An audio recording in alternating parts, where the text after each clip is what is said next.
to my channel, Learn English with Bubbly Bunny. Today, we're going to learn the letter V. This is the capital letter V, and this is the small letter V.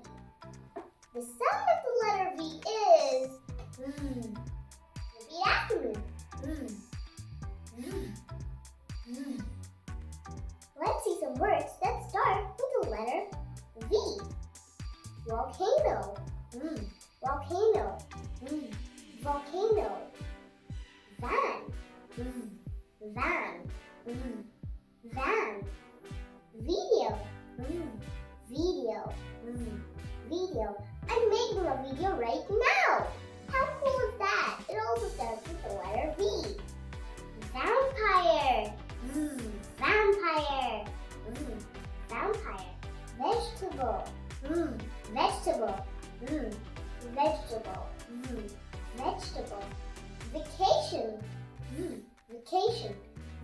Vacation. Vacation. Voice. Voice. Voice. Voice. Victory.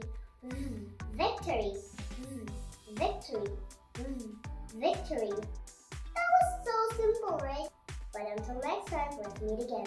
But don't forget to hit the like and subscribe button for more Learn English with Bubbly Bunny videos. Bye bye bye bye bye bye.